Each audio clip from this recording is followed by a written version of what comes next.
주님은 우리 왕이라. 모든 것을 가진 자의 여우란 제목으로 하나님 말씀을 전하겠습니다. 우리 화면 띄워주시겠어요? 우리 최용덕 작사 작곡 우리 이 땅이란 찬양입니다. 우리가 아까 세 번째 불렀던 찬양인데 우리 가사 한번 같이 읽어보겠습니다. 시작. 우리 이 땅에 몸으로 태어나 무슨 일을 하다가 무엇을 남기라. 우리 인생을 누가 대신 살아주나. 너와 내가 남남으로 주 앞에 설 때에 우리 무엇으로 주님께 드리랴. 혹은 긴 인생 어떤 짧은 인생 그러나 누구도 영원히 살 수 없네. 천국이 없다면 인생이란 허무한 것. 너와 내가 영원으로 만날 수 없다면 우리 이별을 어떻게 견디라. 주님 안에서 영원한 생명 얻어 언젠가 또다시 만날 수 있기에 우리 헤어져도 슬프지 않을 수 있어. 너와 내가 영원으로 또다시 만나세 주님 우리에 함께 계시리. 이 찬양 아주 오래된 어르신들께서 즐겨 부르던 찬양입니다. 아주 고전 찬양인데요. 제가 볼 때 제 개인적으로는 가장 천국을 잘 표현하는 것 같은 찬양이었어요. 제 신앙생활에서 가장 저에게 와닿게 천국을 가사로 표현한 것이어서 한번 같이 이렇게 은혜를 나눠봤습니다. 이 땅에서 이 내용을 요약하자면 이 땅에서 우리는 영원히 살 수 없다. 할렐루야. 영원히 살 수 없어. 금방 지나갑니다. 또 언젠가는 이 땅을 떠나야 한다라고 말하고 있습니다. 그런데 우리에게는 천국이 있기 때문에 우리 인생이 절대로 험하지 않다. 또 우리가 지금 헤어져도 영원한 생명이 있어 언젠가는 다시 만나기 때문에 우리 이별이 슬프지 않다라고 표현하고 있고요. 우리가 주님 앞에 갔을 때 우리가 주님께 드릴 것을 이 땅에서 잘 준비하자, 이런 내용이 여기에 있습니다. 정말 천국을 잘 표현한 찬송이라고 저는 생각을 합니다.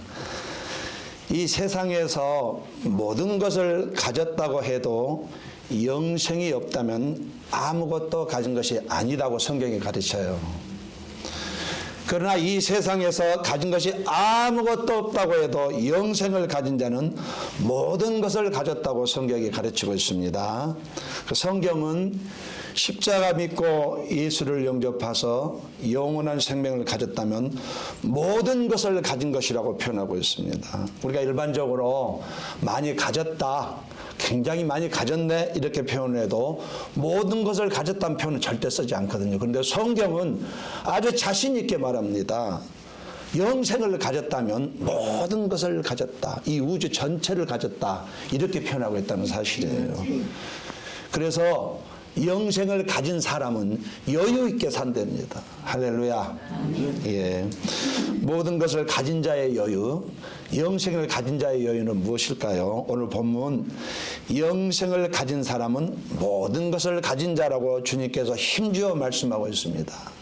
더 이상 가질 게 없다. 너희들에게는 더 이상 필요한 게 없다. 다 가졌다. 모든 것을 가졌다라고 말하고 있습니다. 세상적인 시각으로 볼 때에 바울은 시간이 지나면서 집도 없어졌고 그 많던 재산도 다 이렇게 다른 데 썼기 때문에 돈도 없고 동족에게 살해와 이업을 당하고 이방인들에게 멸시를 당하는 아주 가련한 처지, 누가 봐도 세상적으로 실패한 것 같은 그런 존재였습니다. 그에게는 정말 세상적으로 아무것도 없어요. 정말 아무것도 없습니다. 통장에 단돈 100불도 저축해 놓은 게 없습니다. 지금은 아무것도 없지만은 그러나 부활 후에 영광스러운 나라에서는 넘치는 풍요를 누릴 것을 그가 기대하고 있다는 사실입니다. 10절 말씀, 근심하는 자 같으나 항상 기뻐하고 가난한 자 같으나 많은 사람을 부유하게 하고 아무것도 없는 자 같으나 모든 것을 가진 자로다. 바울이 말한 모든 것은 물질적인 가치 이상을 말하는 것입니다. 예수님을 통해서 구원을 받았어요. 천국이 이미 보장되어 있습니다. 영원한 생명을 이미 받고 삶을 살아가고 있습니다. 그리고 영생에 들어갈 때까지 바울이 그렇게 지적합니다. 우리가 영생에 들어갈 때까지 보혜사를 우리 안에 보내주셔서 우리가 풍요로운 삶을 누리다가 영생으로 들어가도록 해주신다. 그리고 누구든지 예수 이름으로 기도하면 성령께서 역사하신다.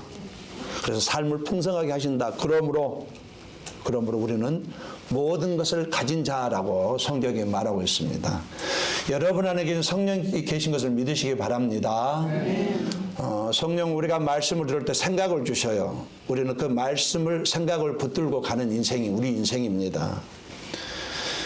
가진 자와 못 가진 자의 차이가 분명히 있습니다. 가진 자는 여유가 있어요. 여유가 있기에 양보할 수 있습니다. 또 누군가를 수용할 수 있고 배려할 수 있습니다. 주는 것이 쉽습니다. 그러나 못 가진 자는 여유가 없기에 늘 불안하고 늘 조급하며 늘 초조하고 주는 것이 어렵습니다. 인색해요. 주는 것이 매우 인색합니다.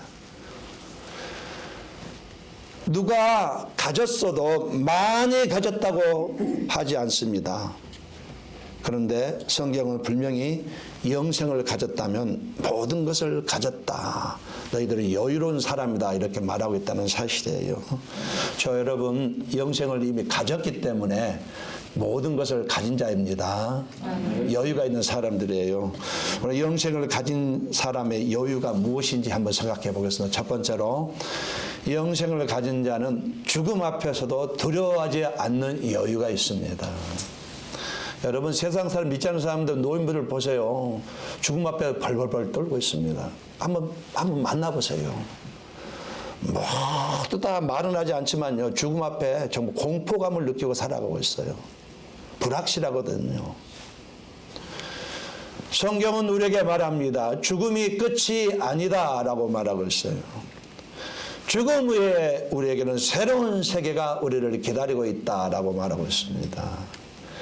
예수님이 제자들과 마지막 만찬을 나누시는 자리에서 우리를 위해서 거처를 마련하기 위해서 내가 먼저 가고 준비가 된 대로 다시 데리러 오겠다 말씀하셨어요. 그리고 그곳에서 우리는 주님과 함께 영원히 살게 하신다고 약속의 말씀을 요한복음 14장에서 하고 있습니다. 주님이 우리를 위해 예배해 놓으신 그곳에 가서 영원히 주님과 함께 거하게 된다라고 말씀하고 있습니다. 죽음이 끝이라면은 우리 모두가 죽음 앞에서 절망하고 무너질 것입니다. 그러나 예수님을 믿는 사람에게 죽음은 새로운 시작입니다. 더 나은 환경에서 새로운 시작이에요. 우리가 사는 장소만 바뀌어지는 것입니다. 동의하시면 아멘 하시겠어요? 예. 우리가 육신을 입고 이 땅에 있지만 죽는 그 순간 우리의 영혼은 천국으로 가는 것입니다. 우리의 육신은 남겨져 있다가 예수님 재림하실 때에 영원한 몸으로 변화되어서 부활하지만 우리의 영혼은 죽음이라는 관문을 통과해서 영원한 세계로 들어가는 것이에요. 이게 그리스도인이 바라보는 죽음입니다. 여러분 나사로는 비록 평생 홈리스로 살았습니다. 아시잖아요. 그런데 한 가지 잘한 게 있습니다. 그가 예수를 만났다는 것이에요. 예, 아무것도 없는데 그러나 그는 죽음 후에 천국에 갔습니다. 부자는 물질을 많이 가지고 있었지만은 하나님 모르고 물질 그렇게 쓰다가 죽은 후에 인생의 날이 저물었을 때에 그가 간 곳은 지옥에 가 있다고 성경이 말하고 있어요. 성경을 보면 예수님께서 다시 오셔서 우리를 영원히 거하게 하실 곳, 이곳은 새하늘과 새 땅입니다. 영원히 거하게 하실 곳, 새하늘과 새 땅으로 데려가기 전까지 새하늘과 새 땅이 재림 이후에는 새하늘과 새 땅으로 가는데 그 전까지는 예수님을 믿는 사람이 가는 곳이 낙원이라고 말하고 있어요. 믿지 않는 사람이 가는 곳이 음부라고 표현하고 있습니다. 그러니까 낙원은 천국의 대기소예요. 그러나 천국과 같은 곳입니다. 하나님의 영광이 가득하고 기쁨과 온회가 충만하고 주님을 찬양 기쁨 가운데 거하는 곳 바로 이 낙원입니다. 그런데 음부는 지옥의 대기소예요. 뜨거운 불 속에 살고 있습니다. 농담이 아니에요. 뜨거움을 느끼지만 타지는 않습니다. 영원히 고통받는 곳입니다. 믿지 않는 사람이 가는 곳이에요.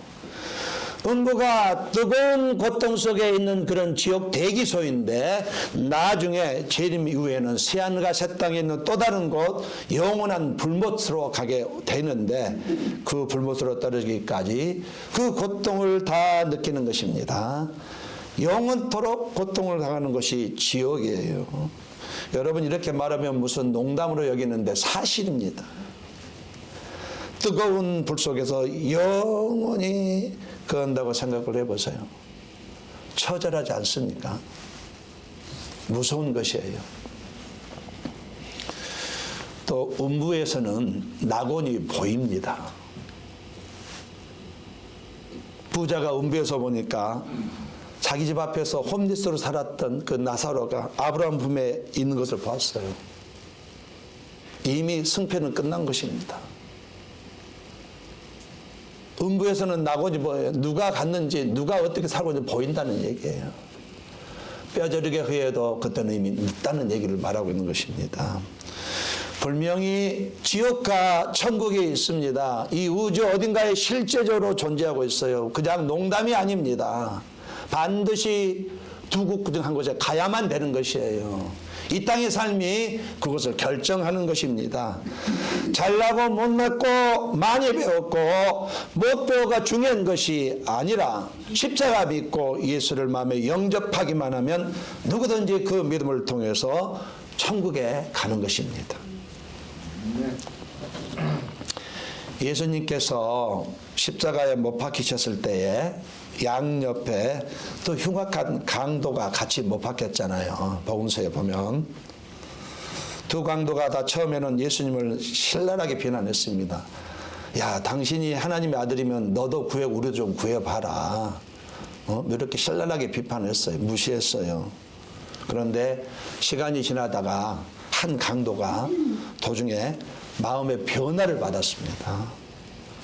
왜 변화를 받았냐면은 그가 가만히 들으니까 예수님께도 기도를 하시는데 뭐라고 하면 자기를 십자가에 못 박는 사람을 불쌍히 여겨달라고 용서해달라는 그 기도를 드는 것이에요. 그래도 그가 영안이 열린 것입니다. 아, 이 사람은 진짜로 메시아구나. 이 사람은 진짜로 메시아구나 깨달아진 것이에요. 그리고 그 즉시 말합니다. 예수님 날아가실 때에 나를 데리고 가주세요. 나를 기억해 주세요. 이렇게 했더니 주님이 말씀합니다. 내가 진실로 내게 이르노니 오늘 내가 나와 함께 낙원에 있으리라. 할렐루야. 흉악한 강도는 십자가에 매달리기 전까지 아무것도 한 것이 없어요. 그저 매일 나쁜 짓만 했단 말이에요. 그런데 십자가에 매달 죽기 몇 분 전에 예수님을 영접했더니 그가 바로 구원받고 낙원에 갔다 성경이 증언하고 있어요. 믿음으로 영생을 얻는다는 말을 하는 것입니다. 우리가 예수님 재림 이후에 우리의 몸은 영화로운 몸으로 변화되어서 가게 되는 새하늘과 새 땅에 대해서 성경은 이렇게 설명하고 있습니다. 계시록 우리 같이 한번 읽어보겠습니다. 시작.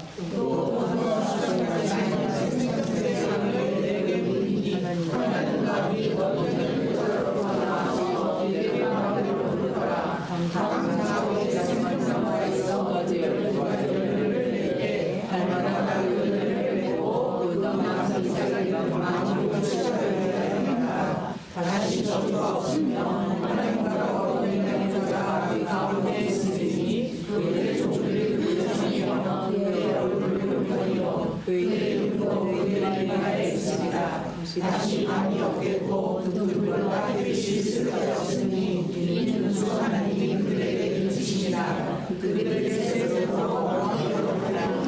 여러분이 다음 세상에서 살게 될 장소입니다. 여러분의 집이에요. 할렐루야. 죽음이 끝이 아니란 얘기예요. 반드시 이곳으로 갑니다. 눈물도 없고 근심도 없고 질병도 없고 남편의 바가지도 없습니다. 고통도 없고 죽음도 없습니다. 영원한 기쁨만 있는 하나님의 영광의 빛이 영원히 비치는 그곳에 우리가 가게 됩니다. 아내의 바가지 정말 없습니다. 할렐루야. 이 땅에서 슬퍼서 울고 괴로워서 울고 여러 가지 문제를 만나서 말할 수 없는 고민 속에 울긴 하지만 저 천국에는 다시는 우리가 눈물 흘릴 일이 없습니다. 우리가 사랑하는 사람이 먼저 세상을 떠나면 슬피 눈물을 흘립니다. 그러나 육신으로는 우리가 헤어지지만 영으로 볼 때는 먼저 우리 앞서 천국에 간 것뿐이에요. 그래서 바울은 사실 고백하잖아요. 너무 힘들었어요. 노년에 목회 감당에 너무 그래서 빨리 가고 싶다 그랬어요. 바울이 그렇게 빨리 좀 쉬고 싶다. 죽음만 지나면 되는데 그런데 아직 할 일이 있어서 좀 더 머물러야 되겠다 이렇게 그가 고백하잖아요. 바울이 이렇게 말합니다. 만일 땅에 있는 우리의 장막집이 무너지면 죽음을 말하는 거예요. 죽음. 장막집은 내 몸을 말한 겁니다. 하나님께서 지으신 곳 손으로 지은 것이 아니요 하늘에 있는 영원한 집이 우리에게 있는 줄 아느니라. 바울은 이날만 고대하면서 살아갔습니다. 바울의 삶은 그랬어요. 우리 몸은 나이가 들면은 점점 노쇠해서 흙으로 돌아갑니다. 예. 그러나 우리 영혼은 천국에 가게 된다라고 말하는 것입니다. 우리의 연수가 70이요 강건하면 80이라도 그 연수에 자랑은 수고와 슬픔뿐이요 신속기간이 우리가 날아가나이다. 여러분 비행기가 얼마나 빨리 날아갑니까? 우리 인생이 그렇게 날아간대. 그렇게 슉 지나간답니다. 이게 우리 인생에서 지나가는 속도라고 말하는 것이에요. 그렇게 우리 삶이 마감된다는 얘기예요. 그런데 우리는 죽음 앞에 절망하지 않고 슬퍼하지 않습니다. 왜? 내 다음 세상이 정확하게 준비되어 있기 때문에 그렇습니다. 1899년 12월 22일 금요일 아침 무디가 소천하는 시간입니다. 아침에 소천을 했어요. 그 글자도 모르는 사람이 수많은 사람은 영을 인도했잖아요.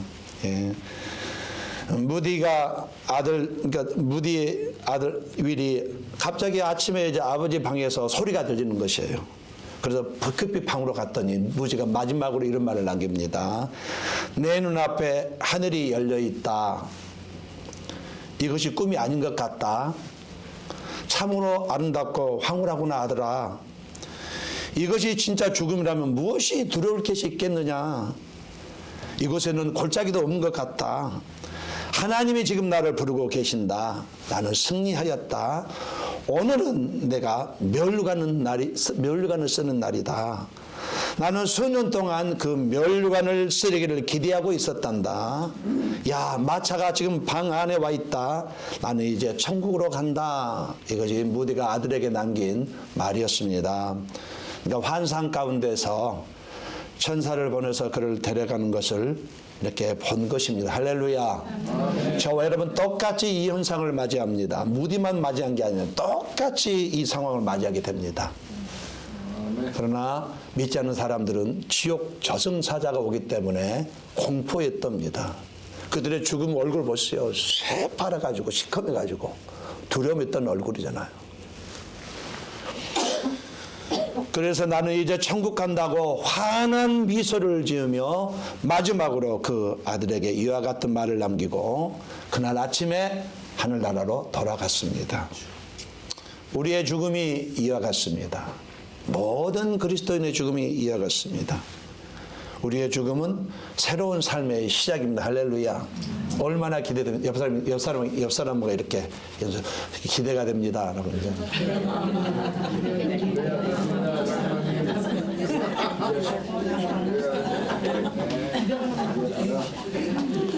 우리의 죽음은 끝이 아니라는 얘기예요. 거기는 정말 안에 바가지가 없습니다. 할렐루야.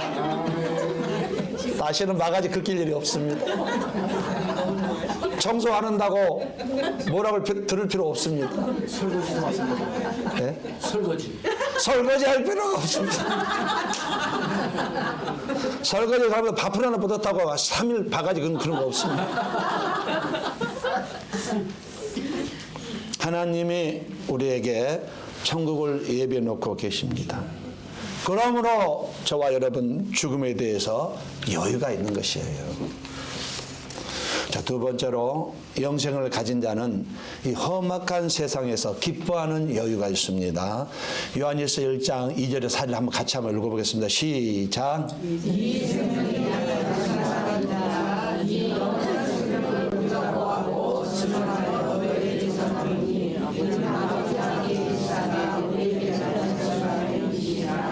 우리가 모든 말을 너희에게 전하는 너희가 살리게 하나님이 우리의 삶은 아버지와 내 아들 예수 그리스도와 더불어 누립니다.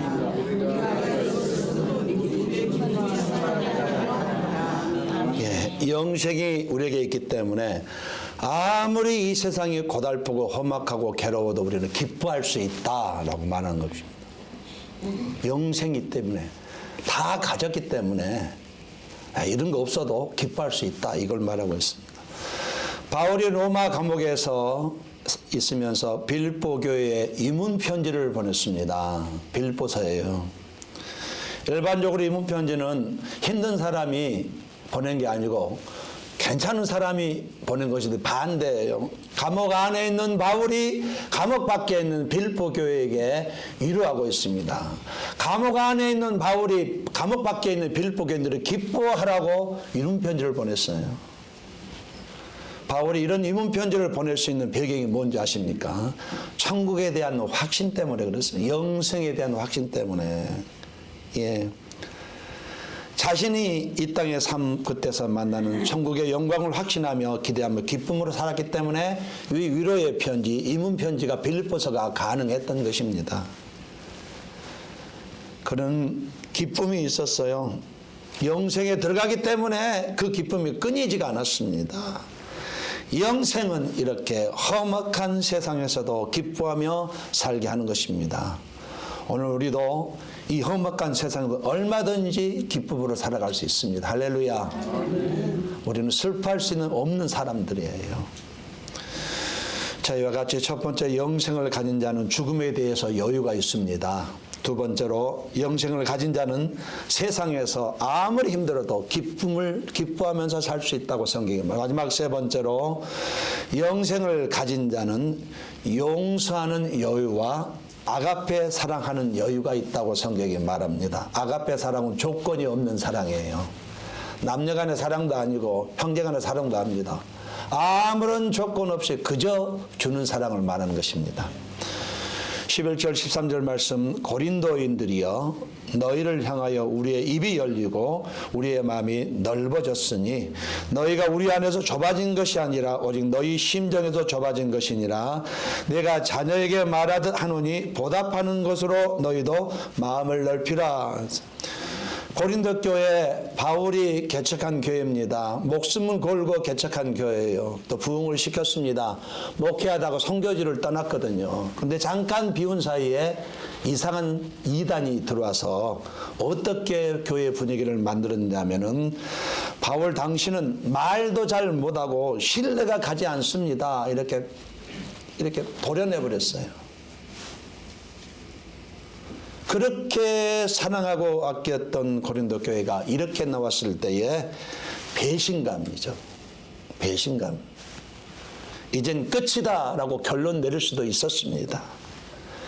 그들을 용납하고 이해하는 일이 쉽지가 않았을 것입니다. 그런데 바울은 자신을 비난한 고린도 교인들에게 편지를 쓰기를 대화하자라고,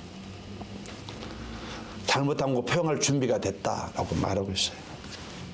괘씸했거든요. 자존심을 상하게 했고요. 분노를 일으켰던 사람들이에요. 근데 그들에게 먼저 화해의 손을 청한 것입니다. 그리스도의 한 지체로서 화평을 만들어 보려고, 교회가 하나 된 힘을 위해서 자신을 낮추어서 그들에게 다가간 것입니다. 결국 바울 한 사람의 또 다른 한 번 더 정말로 뼈가 깎이는 헌신을 통해서 고린도 교회는 회복이 되었고 건강한 교회가 되었습니다. 그 한 사람 때문에. 바울은 자신의 고달픈 형편이나 어려운 여건을 불평하지 않았습니다. 오히려 여유를 가진 것은 그가 가진 자라는 것을 알았기 때문에, 영생이 있다는 것을 알았기 때문에 이런 여유를 부릴 수 있었던 것입니다. 여러분, 가진 자와 못 가진 자의 차이가 무엇입니까? 또 말씀을 드리지만 못 가진 자는 여유가 없습니다. 하나님께 드린 것도 벌벌벌 떨어요. 늘 불안하고 조급하며 초조합니다. 그리고 여유가 없기에 주는 것이 어렵습니다. 그러나 가진 자는 여유가 있어요. 양보하기 쉽고 수용하며 배려할 줄 알고 섬기고 사랑하고 용서하고 그렇겠습니다. 주는 것이 쉽습니다. 저와 여러분은 가진 자입니다. 때문에 우리가 해야 될 일은 정말 이 사랑을 주님을 모르는 사람에게, 그 영혼들에게 전할 수 있어야 한다는 것입니다. 우리 고린도전서 15장 58절 말씀 같이 한번 읽어보겠습니다. 시작. 그러므로 내 사랑하는 형제들아, 견실하며 흔들리지 말고 항상 주의 일에 힘쓰려 자는 되더라. 이는 너희 수고가 주 안에서 헛되지 않은 줄 압니다. 이게 무슨 말이냐면요, 믿음이 견고해져서 절대로 이 세상에서 흔들리지 말고 주님의 일에 더욱 힘쓰는 자들이 되라. 너희의 수고가, 너희의 헌신이, 너희의 희생이 절대로 없어지지 아니한다. 하늘나라에 가게 되면 이거 다 상급으로 예비되어서 다 너희가 받는다, 이 뜻이에요. 저 여러분이 시간을 들이고 마음을 들이고 몸을 들이고 물질을 들이고 희생하고 헌신하는 거, 남들이 볼 때는 어리벙벙한 것 같지만은 아닙니다. 주님의 계산법은요, 다 거기에 대한 보상을 준비하고 있다는 사실이에요. 동의하시면 아멘 하시겠어요? 이건 사실입니다. 여러분이 모아놓은 물질 1센트도 가져갈 수 없어요. 그러나 하나님께 드리면 그것은 천국에 크레딧이 되어서 그대로 남습니다. 천국에서 삶이 차이가 있습니다. 분명하게 차이가 있어요. 주님을 위해서 헌신하고 충성하고 예배 잘 드리고 열심히 전도하고 주님 뜻대로 산 사람은 멸류관을 받습니다. 예수를 믿기는 믿었는데 제대로 주님을 섬긴 기억이 없는 사람이 있어요. 그저 자기 중심적으로 신앙생활하는 사람이 있습니다. 교회에 열심을 내지도 않고 뭐 예배를 열심히 드리는 것도 아니고 열심히 전도는 한 번도 영혼 구원해 본 적이 없는 사람들이 있어요. 구원을 물론 받겠지만은 멸류관은 없어요. 여러분, 그런 의미에서 남은 인생, 여러분의 다음 세상을 잘 준비하시기를 예수님으로 권면드리겠습니다. 예, 말씀에 결론을 맺겠습니다. 성경은 우리 보고 모든 것을 가진 자라고 말하는데 이거 쉬운 말이 아닙니다. 정확한 말, 하나님만이 하시는 말씀이에요. 하나님은 우리에게 모든 것을 주셨습니다. 하나님은 우리를 이 세상에 여유로운 자로 만들어 주셨어요. 영생을 가졌기 때문에 그렇게 된 것입니다. 저와 여러분 여유가 있는 자들입니다. 죽음을 통해서 영생으로 들어가기 때문에 죽음이 더 이상 두렵지 않은 존재들이에요. 다 가진 자이기 때문에 험악한 세상에서도 심지어 내 비즈니스가 망했다 할지라도 기뻐할 수 있는 여유가 우리에게 있는 사람들입니다. 또 모든 것을 가지다 보니 얼마든지 용서가 가능하고 아가페 사랑, 조건 없는 사랑, 주는 사랑이 가능하게 된 사람들이에요. 십자가에 못 박히시면서까지 우리에게 모든 것을 주님 주심 때문에 이런 삶이 가능했습니다. 남은 인생, 죄와 죽음의 문제를 다 해결해 주신 나의 주 되신 예수 그리스도, 영생을 주신 나의 주님, 지금 내 안에 오셔서 여전히 돕고 계신 나의 주님, 이분을 위해서 살아가야 되는 것이 마땅한 것이에요. 모든 것을 가진 자로서 여유롭게 사시다가 하나님의 시상대 앞에 서시기를 예수님으로 간절히 권면드립니다.